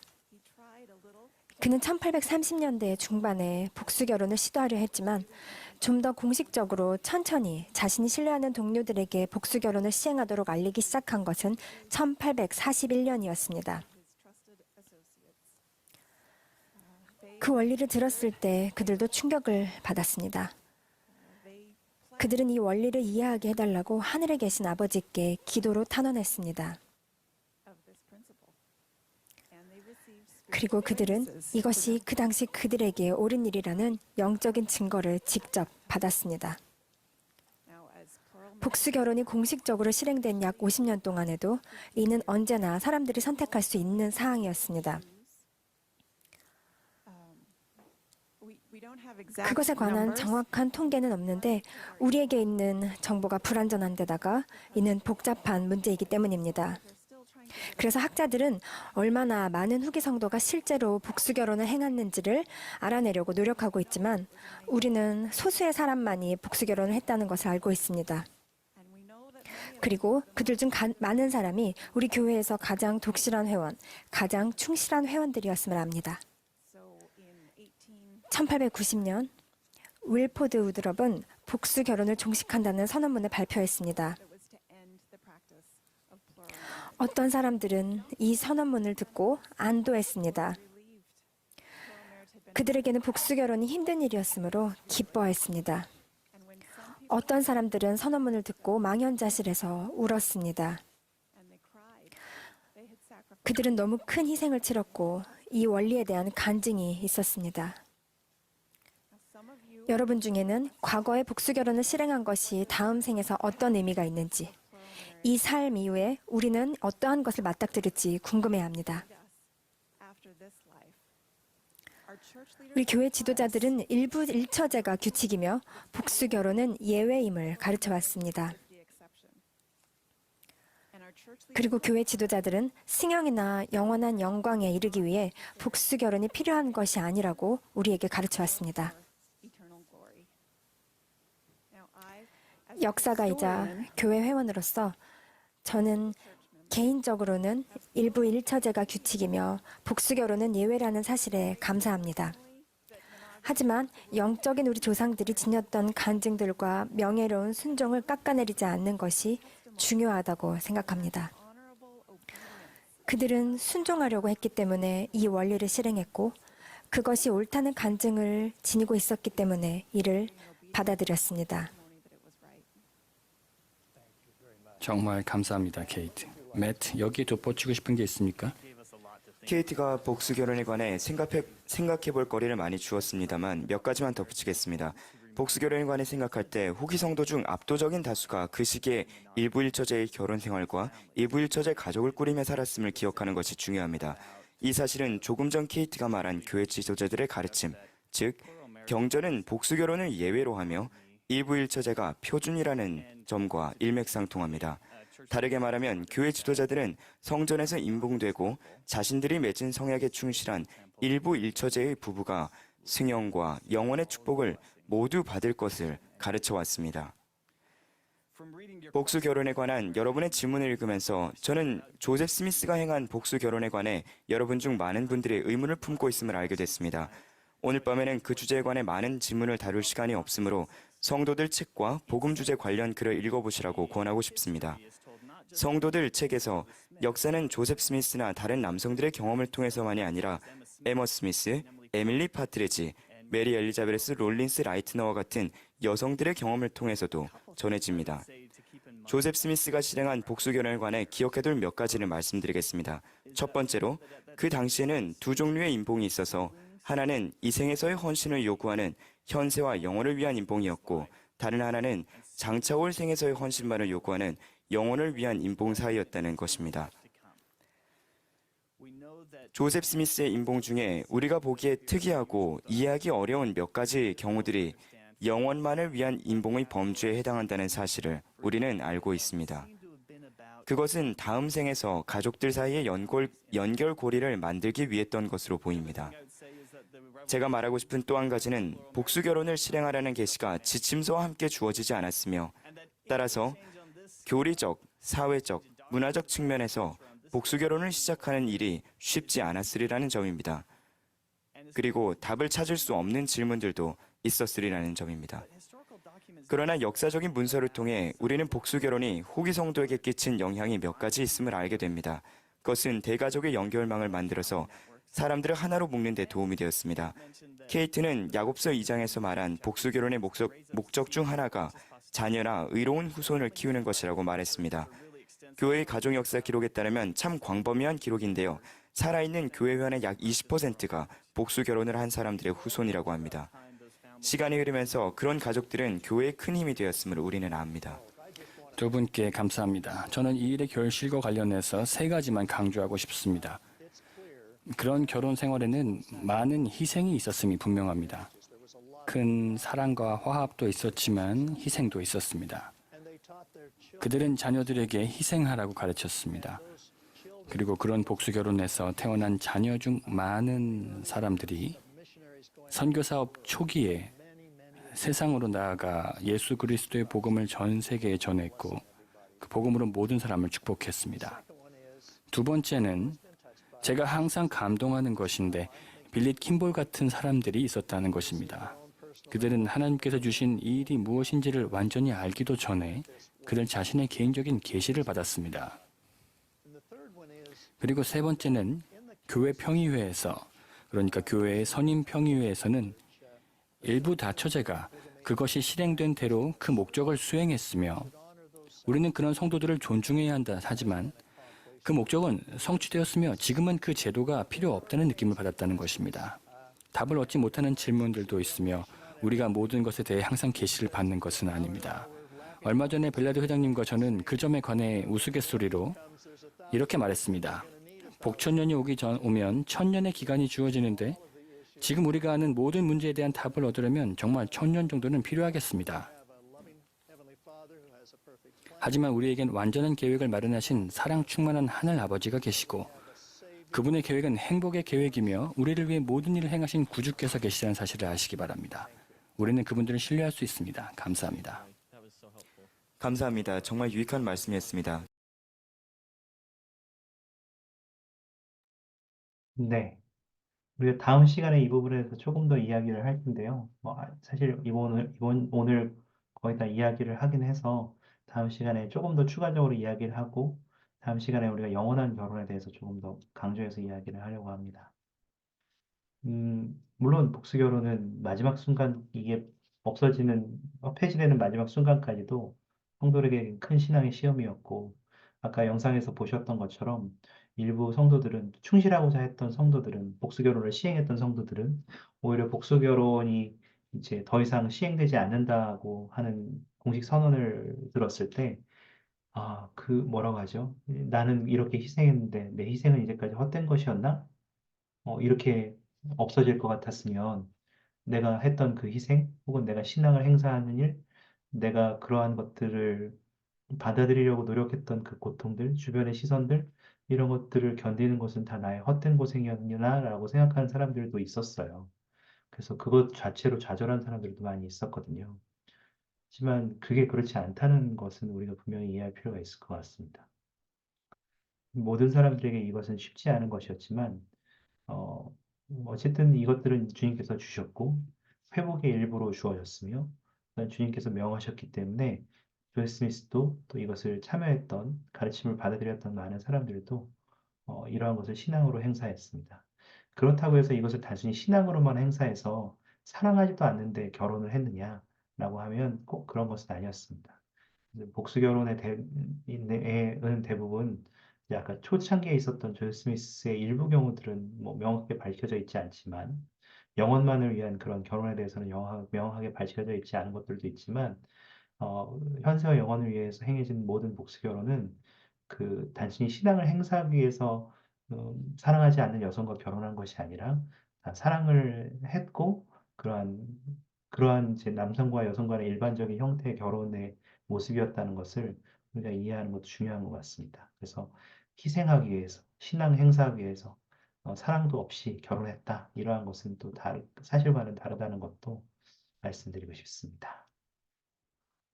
어, 또 다른 주제로 하나 가보면, 그 당시에 주님께서는 결국 또 주셨던 가르침 중에 하나는 성전을 세워야 된다는 것이었어요. 그래서 지금 이런 이제 스케치를 하나 보실 텐데, 이거는 나부 성전의 총괄 건축가였던 윌리엄 위크스라는 사람이 1841년에 해당 스케치를 좀 작성한 것이었습니다. 교례서 124편에 이미 주님께서는 어, 성전을 지으라라고 말씀을 하셨고 이것이 1841년 1월에 주어진 계시였습니다. 그래서 성전이 올라가기 시작했어요. 여전히 어려웠고 쉽지 않았지만 성전이 올라가기 시작했을 때 그 두 명의 여성이 있었는데 마거릿 쿡이라는 여성하고 세라 킴볼이라는 여성이 있었습니다. 성전 인부들을 보는데 뭐 셔츠도 제대로 못 입고 신발이나 바지 이런 것도 좀 제대로 갖춰 입고 일하는 사람들이 많이 없다는 것을 봐서 마거릿이 세라에게 인부들을 위해서 새 셔츠를 만들자라고 제안했고 세라는 마거릿이 바느질을 하면 자기가 옷감을 되겠다 이렇게 얘기를 했습니다. 그리고 다른 여성들도 모아서 이 일을 총괄할 단체를 결성했는데요. 그 당시에는 좀 여성들끼리 모여서 어떤 단체를 만들고 뭐 규약, 조례, 규칙 이런 거를 제정하는 게 흔한 일이었대요. 그래서 세라가 그 한 12명 정도의 그 여성들을 모았고 그 엘자 알스노우가 좀 똑똑했나 봐요. 그래서 엘자 알스노우 자매님에게 기록을 맡기고 또 자신들이 그 규칙을 만들어서 좀 만들어 달라고 부탁을 해서 규칙을 만든 다음에 조세 스미스에게 갖다 주고 좀 검토해 달라. 그리고 그렇게 얘기를 했고 조세 스미스는 이제까지 본 것 중에 최고다. 그렇지만 이게 충분하지 않다. 어, 가서 자매님들에게 그들의 헌신적인 마음이 주님께 받아들여졌고 더 좋은 것이 있다. 그래서 이 조직이 단순히 그냥 우리가 생각할 수 있는 균약이나 조례, 규칙이 문제가 아니라 신권의 방식을 쫓아서 신권 권능에 따라 여성들을 조직하겠다. 이렇게 조지 스미스가 얘기를 합니다. 그리고 1842년 3월 17일 목요일이었는데요. 그 조지 스미스가 운영하던 공간이 하나 있었습니다. 그 당시에 이제 어, 붉은 벽돌로 졌기 때문에 그냥 붉은 벽돌 상점 이렇게 불리던 곳이었어요. 잠깐 보여드리면 이런 곳이었는데요. 이런 곳에서 여성 20명이 모였고요. 사도 중에는 존 테일러, 윌라드 리차즈 장로가 함께 모여서 그 모임을 이끌었고 또 하나님이 허락하신 방식대로 영감에 따라 조직을 한다고 하고 여기에서 처음 상호보조회가 설립이 됩니다. 초대 회장은 어, 그 여러분이 아시다시피 에머 스미스였고요. 2대 본부 상호보조 회장은 엘리자 알 스노우였습니다. 그래서 신권의 방식을 쫓아서 이 상호제가 조직되었다라는 것이 있습니다. 그리고 에머 스미스가 이 조직이 구성될 때 모든 것은 사랑이다. 사랑이 모든 조직의 동기가 사랑이 되어야 된다. 라고 얘기했기 때문에 나중에 우리가 이제 상호제의 모토가 뭔지 알고 계시는 사랑은 결코 시들지 않는다. 그러한 모토도 여기에서 이제 시작되었고 또한 원래는 이제 명칭이 뭐 나부 여성 상호부주의 뭐 이런 얘기 있었던데 처음에는 나부의 여성 상호부조회 이런 식으로 조직되었다가 지금은 이제 그냥 상호부조회죠. 그렇게 어, 진행이 됐다고 합니다. 그래서 지금 우리가 알고 있는 상호부조회가 이때 조직이 처음 되게 됩니다. 근데 중요한 것은 이 조직이 말 그대로 신권에 의해서 운영된다는 거예요. 그래서 상호부조회가 자매들에게 신권이 주어지지 않았다고 해서 그들이 신권이 부여되지 않았다고 해서 그 권세가 그들에게 없는 것이 아닙니다. 남성이든 여성이든 그들에게 주어지는 권세를 가질 수 있고 주님의 일을 할 때 부름을 받고 안수를 받음으로써 신권의 권세로 일할 수 있는 힘을 갖게 된다라는 것을 이해하시면 좋겠습니다. 그래서 상호주의는 단순히 공과반, 어, 조직 이런 게 아니라 하나님께서 제정하신 신권에 부속된 조직이다라고 하는 것이 옥스 회장님의 말씀이셨습니다.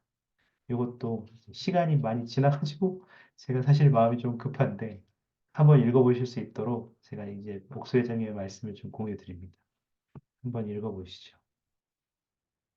그래서 이제 이건 이제 여러분들 지금 독신들이니까 제가 이 말씀을 더 드리고 싶은 건데 여기서 드리고 싶은 말씀은 한 가지예요.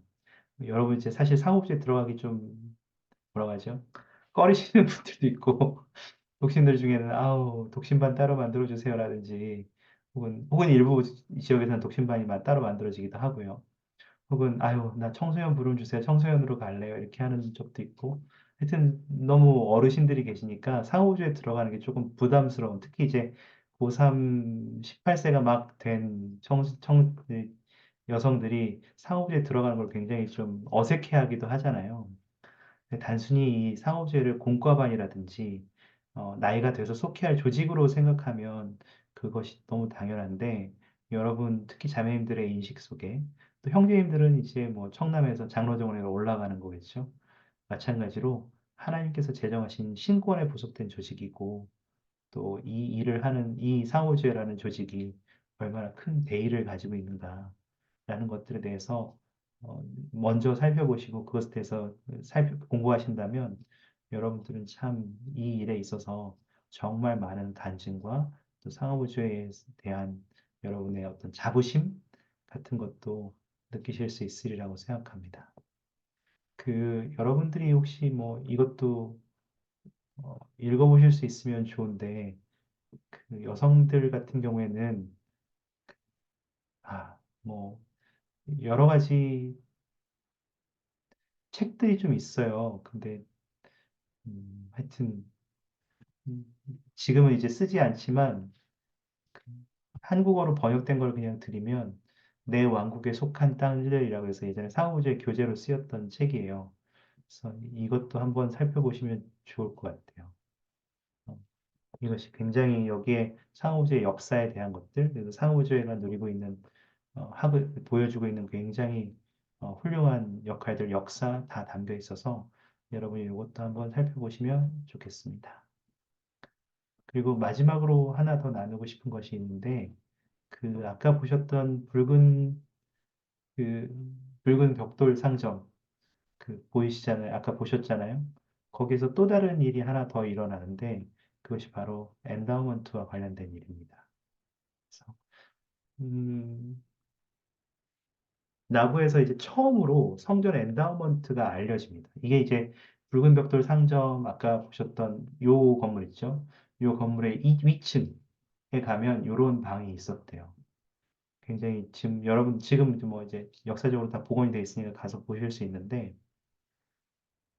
1842년 5월 4일에 엔다우먼트 의식을 대비해서 마련해둔 요 위층 방에서 소수의 교회 지도자들에게 성전 엔다우먼트를 소개했습니다. 거기에는 뭐 스프링필드의 제임스 아담스 장군, 하이럼 스미스, 뉴욕 K 휘트니 감독, 조지 밀러 감독, 브리감 영, 히버시 킴볼, 윌라드 리처즈 이런 사람들이 있었다고 했고요.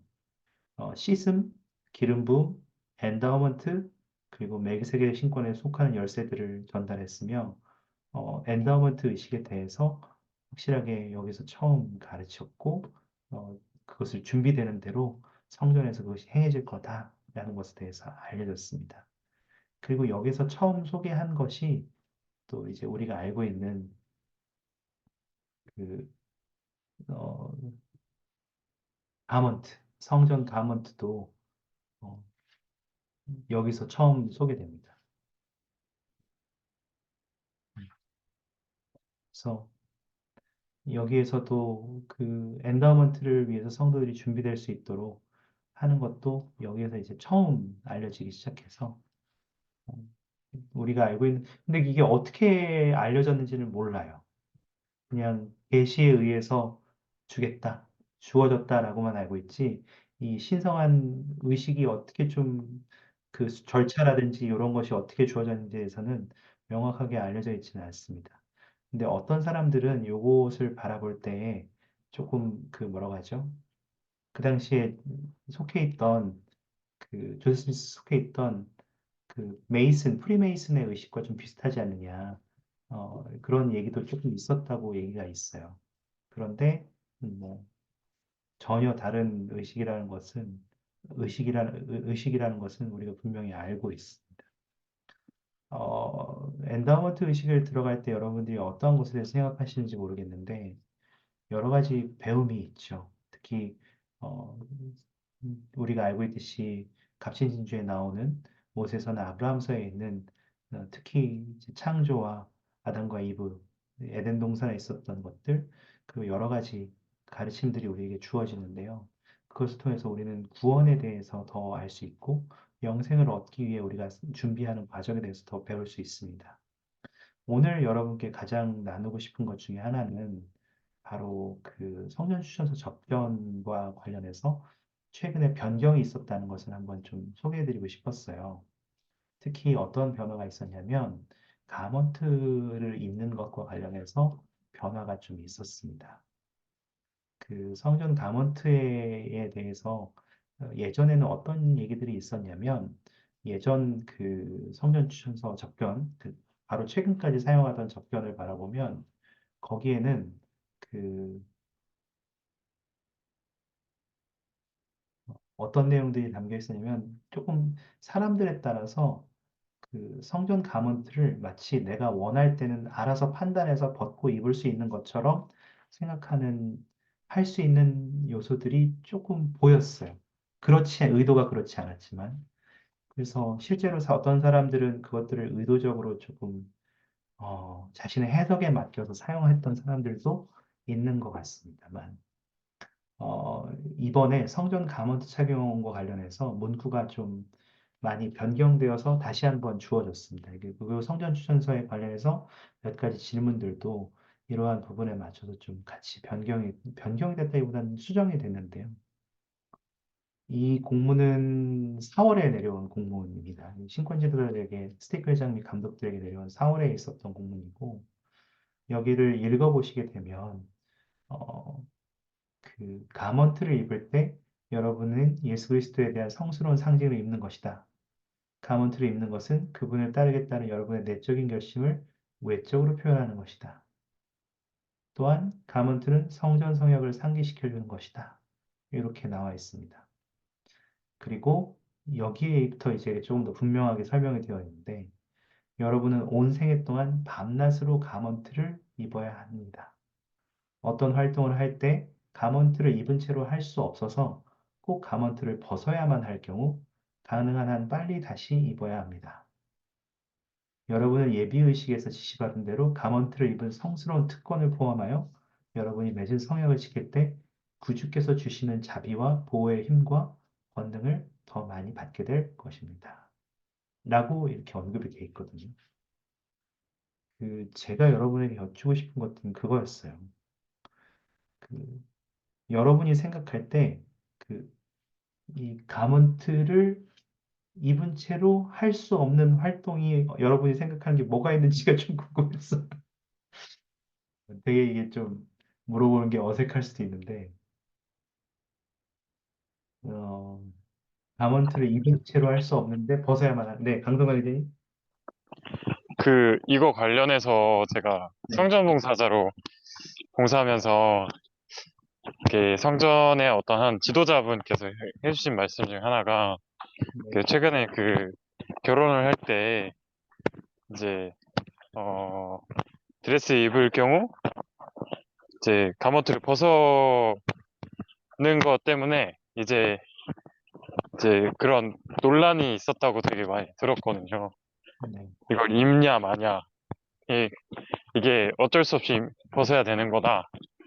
그래서 되게 뜨거운 감자였죠. 형제들은 어차피 이제 수트를 입으니까 사실 상관이 없는데 자매님들은 보면 이제 예쁜 드레스들이 대부분 이제 어깨가 많이 파여 있더라고요. 그래서 이런 것들이 좀 될 수 있을 것 같고, 그 형제 같은 경우는 뭐 운동할 때 그런 형제들은 많이 못 봤지만 나시티나 이제 수영장 갈 때가 좀 그런 부분들이 아닌가.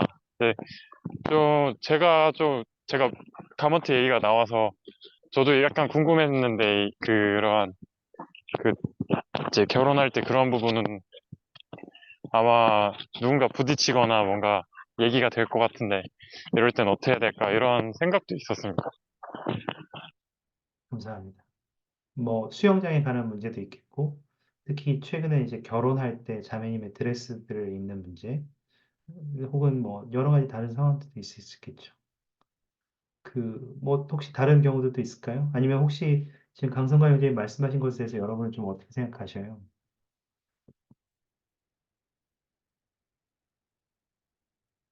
가먼트를 착용하는 것과 관련해서 여러분의 생각을 좀 나누실 수 있으면 좋겠습니다. 제가 무슨 답을 가지고 있냐? 그건 아니에요. 저기 11조와 마찬가지로 여기에 있는 그대로예요. 제가 드릴 수 있는 것은 이게 여러분에게 드릴 수 있는 주시는 주님이 가르치십니다. 이게 다예요. 하지만 제가 여러분의 생각을 한번 들어보고 또 제가 어떻게 생각하는지도 한번 개인적인 생각도 여러분에게 나눠드리고 싶었거든요.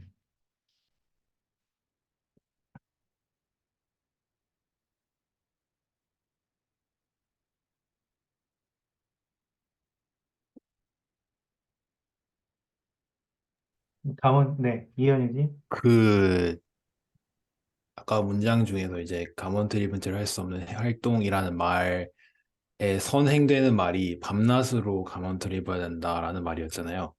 저는 그게 약간 어떤 특정 상황에서 가먼트를 입을 수 있냐 없냐라는 논의를 시작할 때 마음을 당연히 가먼트를 안 입어도 된다로 되는 상황이라고 생각하고 시작하는 게 아니라 가먼트를 입는 게 당연한 건데 라는 생각으로 논의를 시작해야 되지 않을까라는 생각이 들어요. 그러니까 뭐 예를 들어 뭐 결혼할 때는 당연히 가먼트 안 입는 거야 가 아니고 당연히 입어야지만 한번 뭐 이런 식으로 약간 토의가 되지 않을까? 네, 뭐 일단 굳이 예시를 들면 그런 것 같고 운동을 할 때도 마찬가지인 것 같고요. 네. 감사합니다. 이동주 형님, 아까 마이크 잠깐 여셨었는데. 활동에 관한 건 아니지만 제가 어, 혼자 회원이다 보니까 처음에 엔다우먼트 의식을 갖고 감먼트를 어떻게 세탁해야 할지 어려움이 많이 있었습니다. 그래서 혼자 화장실에서 몇 달 동안 빨래를 하고 이제 베란다에 몰래 말렸던 경험이 있는데 네. 그 뒤로 너무 힘들어서 세탁기에 넣어버렸습니다.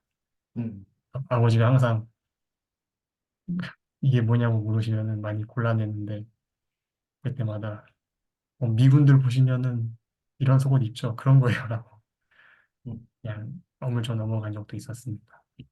참 쉽지 않은 것 같습니다.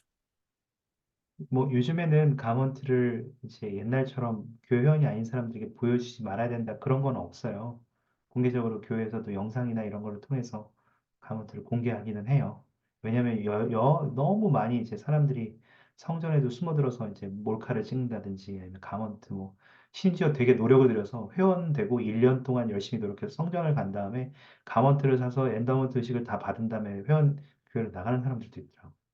일부러 그걸 찍기 위해서 이 공을 들여가지고. 하여튼 그런 여러 가지 일들이 있어서 이제 교회 가문틀을 이제 비밀적인 것으로 너무 이제 옛날처럼 이제 아예 보여주지 말아야 할 것으로 생각하지는 않지만 가문틀을 소중히 달아야 되는 것은 여전하죠. 그래서 세탁기에 빠지는 거 괜찮아요. 너무 어려워하지는 마셔요.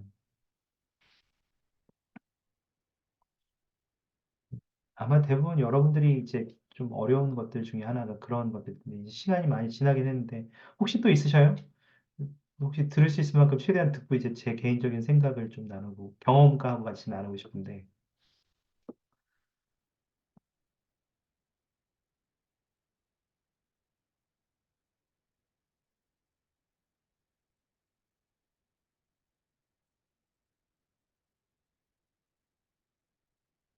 자매님들은 뭐 없으셔요? 생각이?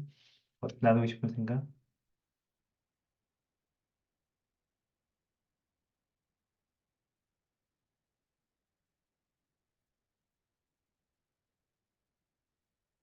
네. 그, 한번 이 감언트를 읽는 것에 대해서 여러분이 깊이 한번 생각해 보셨으면 좋겠어요. 제 개인적인 생각은 어떤 생각을 잠깐 나눠드리면, 경험과 생각을 나눠드리면, 제가 예전에 이제 젊은 시절에, 10, 결혼을 이제 결정하려고 하던 시기니까, 선교 사업을 기한하고 한 26살이 되었던 것 같아요. 물론 이제 그때 이제 굉장히 마음에 들었고, 이제 좀 만나고 싶어 하는 자매가 있었는데 그 자매에게 이제 결혼을 하자고 얘기를 했었어요. 근데 그 자매가 어쨌든 결과적으로는 제가 마음에 안 들었던 것 같아요. 굉장히 훌륭한 자매였는데 그 자매가 저한테 이제 물어보는 거예요. 나는 어깨 다 파지고 가먼트 다 입으면 안 되는 그런 드레스 입을 건데 그래도 나랑 결혼할 거야? 이렇게 꼭 뉘앙스가 그런 건 아니었지만 그렇게 얘기를 하는 거예요. 근데 제가 이 자매가 워낙 훌륭한 자매라는 걸 이미 알고 있었어요. 워낙 신앙적으로 훌륭하고 현세적으로도 뭐 잘 훌륭하게 잘 준비가 된 훌륭한 자매라는 걸 알고 있었는데 제 마음속에서는 이미 그것에 대한 거부감이 너무 컸어요. 그 성전 결혼을 해야 되는 사람이 제 개인적인 생각에 그 가먼트를 입지 않고 드레스를 입겠다는 생각이 너무 싫은 거예요. 너무 싫었어요. 근데 생각해보면 이 자매는 원래 그런 자매는 아니에요. 그냥 그때만 드레스를 입고 싶다고만 말했을 뿐이에요. 그리고 그 순간만 지나가면 어쨌든 이 자매는 워낙 교회에서도 훌륭하고 뭐 교회의 가르침을 따르고 싶어하고 정말 신앙이 좋은 자매였기 때문에 아, 굉장히 막 그 짧은 순간에 마음속에서 많은 갈등이 있었던 것 같아요. 그리고 굉장히 떨어지지 않는 입으로 막 눈도 다른 데를 보면서 꼭 그렇게 원한다면 뭐 생각해 볼 수 있지. 이렇게 뭐 하여튼 얘기를 했던 것 같아요. 마치 긍정의 의미처럼 받아들이게 제가 얘기를 했던 것 같아요. 근데 뭐 결과적으로는 제가 차였죠. 워낙 이제 그 자매가 그걸 입을 생각이 아예 없었던 것 같아요. 제 시당초. 근데 이제 저를 떠보려고 했던 것 같아요. 왜냐면 그 자매 나중에 결혼하는 사진을 봤는데 그 가먼트 보이는 노출되는 옷을 안 입었더라고요. 그냥 훌륭한 다 가려지는 가먼트가 가려지는 드레스를 입었더라고요. 결국은 제가 그렇게 마음에 들지 않았던 거고 아마 저를 떠보기 위해서 그런 말을 했었을 수도 있죠. 근데 제가 제가 말씀드리고 싶은 거는 형제의 입장에서 굉장히 단호해요. 어떤 저 같은 생각을 가지고 있더라도 이 자매가 그 순간 드레스를 입겠다는 선택만 했을 뿐이지 그거 외에는 내가 너무 사랑할 만하고 훌륭하고 정말 존경할 만한 신앙이 훌륭한 자매라는 것을 개인적으로 알고 있다면 그 순간에 나 그거 입을 건데 라고 했을 때 입으면 안 되지. 어떻게 감히 그걸 입어? 라고 이야기하기가 생각보다 쉽지 않다는 거예요. 그걸 말씀드리고 싶었어요. 왜냐면 자매들은 또 이제 어떤 스드메에 관한 어떤 그 로망이 또 있으시잖아요. 드레스도 있고 사진 찍는 것도 그렇고 또 결혼하는 것도 그런 로망이 있으시니까 어떤 개인적인 어떤 꿈꾸는 것도 있으니까 그거를 형제가 이렇게 이야기할 때는 마치 그걸 침해하는 것처럼 느껴서 자매가 그렇지 않다는 걸 알매도 굉장히 자연스럽게 반감을 느낄 수도 있거든요. 의도가 그렇지 않음에도 불구하고. 이게 제 경험이었어요. 생각보다 머리로 원리를 이해하는 것과 그렇게 하고 싶은 소망을 가지고 있더라도 나의 결혼하고자 하는 상대방이 굉장히 훌륭한 자매라는 것을 이미 알고 있다면 자매가 그냥 그 드레스를 입겠다고 했을 때 그 하나만으로 뭐 어깨가 노출이 되는 드레스를 입어 제대로 신앙이 없는 자매구만 이렇게 말하는 게 어, 당연히 안 될 뿐더러 말하기도 쉽지 않다는 거죠. 혹은 이제 더 나아가서는 제가 최근에 어떤 사진을 봤는데 새로운 신혼 부부였어요. 성전에서 결혼했고요. 굉장히 훌륭한 형제하고 자매였는데 그 둘 다 신혼여행 사진을 올렸는데 다 나시티를 입고 있는 거예요. 가문틀을 안 입고 신혼여행 내내 이제 나시티를 입고 가문틀을 안 입고 있는 거예요. 그래가지고 와, 내가 아는 저 형제 자매는 저럴 사람들이 아닌데 이제 저렇게 입고 있네. 입었네라는 것들 굉장히 충격을 받았던 적이 있어요. 물론 그 사람들이 그 이후에도 교회를 뭐 소홀히 했냐? 아니에요. 열심히 하고 아주 훌륭한 형제 자매예요. 여전히 훌륭한 형제 자매지만 그때 그러한 것들을 이런 가문틀 입지 않고 신혼여행 동안 활동했던 사진들을 봤을 때 제가 그걸 쉽게 막 받아들이기가 쉽지 않더라고요. 이해하려고 굉장히 많이 노력을 했거든요. 수영장 갈 때도 마찬가지인 것 같아요. 어떤 사람들은 이제 가먼트를 이제 어디 보관하기도 그렇고, 그 다시 갈아입고 이런 과정들이 너무 쉽지 않으니까, 특히 바다 수영 같은 경우에는, 이제 그래서 아예 집에서 혹은 숙소에서 떠날 때부터 가먼트를 벗고, 속에 수영복을 입고 그 위에 이제 옷을 입고 이동하는 경우들도 있죠. 그래서 그런 모든 과정들을 생각했을 때, 와, 이 언제 내가 가먼트를 착용하지 않아야도 되지? 이런 것들을 결정하는 게 생각보다 쉽지 않다는 것에 대한 생각을 했습니다. 그래서 이제 아까 이제 강영재님도 말씀해 주셨지만, 그러한 것들을 어떻게 하면 조금 더 잘 결정할 수 있을까라고 한다면, 그 결혼하시기 전에, 만약에 결혼에 대한 문제라면, 성전 드레스에 관련된 문제라면, 두 분이 손잡고 한번 성전 결혼 어차피 준비하기 위해서 좀 성전하고 소통을 하셔야 되니까, 뭐 성전 의식 받을 겸 해서 두 분이 같이 엔다우먼트 의식 받으면서 한번 가셔요. 가셔서 거기는 성전 회장단 중에 한 분이나 뭐 의식 집행하시는 분들이나 한 분한테 좀 시간을 내달라고 하셔서 미리 연락을 하신 다음에 약속을 좀 잡으셔서 결혼을 하려고 하는데 이런 어떤 이제 그 복음 안에서 성전 결혼하는 것과 관련해서 좀 훈련을 받고 싶다. 교육을 받고 싶다. 이러한 요청을 하시면 그분들도 기꺼이 알려주시고 참여해 주실 거예요. 그래서 부부가 될그 예비 신혼부부로서 그러한 경험을 해보시는 것도 좋다. 이런 것도 제 개인적인 추천 목록 중에 하나입니다. 근데 제가 여러분한테, 그렇게 해도 되겠어? 뭐, 그게 맞아? 아니잖아? 라고 할 수 있느냐라고 하면, 죄송하지만 제가 그렇게 말할 수는 없을 것 같아요. 제가 나중에 이제 제 아들이 결혼한다고 며느리를 데려왔을 때, 제 며느리한테 그렇게 단호하게 이걸 말할 수 있는지 잘 모르겠어요, 아직도. 어, 그렇지만 다행히 이제 제 아내는, 지금의 제 아내는 저와 같은 생각을 가지고 있고, 또 이 성신권의 가먼트를 입는 것에 밤낮으로 입는 것, 또 입은 채로 할 수 없어서 꼭 가먼트를 벗어야 할 경우에 대한 생각들이 기본적으로는 저하고 비슷해서 저희 가족 내에서는 아직까지는 큰 어려움은 없는 것 같아요. 하지만 하여튼 요 문구들을 여러분이 성전 추천서 접견을 하실 때 잘 고민해 보시고 필요하다면 신권 지도자나 혹은 성전에 있는 의식 봉사자들의 도움을 좀 받으시는 것도 좀 도움이 될 수 있겠다. 그리고 그렇지만 이것들이 그것들에 대한 지침이 명확하게 주어진 것은 이것이지 그것에 대해서 여러분에게 강요라고 생각하진 않았으면 좋겠다. 다만 아까 이현 형제님이 말씀하신 대로 그 앞에 밤낮으로 입는 것 이런 것들에 대한 표현들이 실제로 주님께서 왜 선지자들을 통해서 저런 단어들을 쓰셨을까라는 고민들을 해보시는 것은 필요하겠다. 이 정도는 제가 말씀드릴 수 있을 것 같습니다. 종교원에서 이게 진리예요. 이렇게 해요. 막 이렇게 하라고 했어요라고 가르치고 싶지는 않거든요.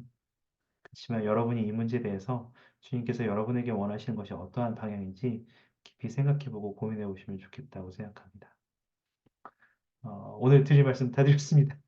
오늘 원래 제가 이렇게 많이 안 떠드는데 이렇게 많이 떠들어서 죄송하지만 오늘은 사실 그런 내용들이 포함되어 있어서 좀 그렇게 했습니다. 다시 좀 더 토론하고 이러면 좋은데 말씀하실 수 없는 분도 계시고 그래서 저희가 다음 시간에 좀 더 시간을 많이 더 드리겠습니다.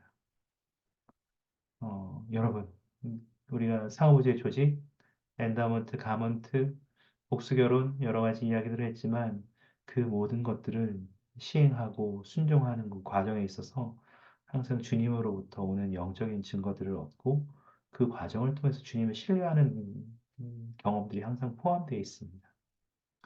주님께서는 여러분의 삶에서 여러 영역에서 요구하실 거고 명령을 주실 거고 또한 그러한 계시들을 선지자들을 통해서 가르침을 주실 겁니다. 그러한 가르침들이 우리에게 전달될 때 우리가 이러한 과정을 통해서 주님으로부터 오는 영적인 증거를 얻고 기꺼이 순종하고자 하는 마음을 가질 수 있기를 바랍니다. 그러한 과정이 알지 못하지만 선지자가 했으니까 맞겠지 라는 맹목적인 순종이 아니라 개인적인 영적인 증거를 통해서 영의 확증을 통해서 얻는 개인적인 간증으로서 간증과 확신으로서 진행될 수 있기를 바랍니다. 함께 해주셔서 감사합니다. 예수 그리스도의 이름으로 전해드립니다. 아멘. 감사합니다. 혹시 폐기도 하실 분 계십니까? 내가 해도 괜찮을까요? 네. 감사합니다. 이은무님. 하늘에 계신 하나님 아버지, 음, 저희가 오늘 모임에 수업에 참여할 수 있도록 이끌어 주시네 감사드립니다.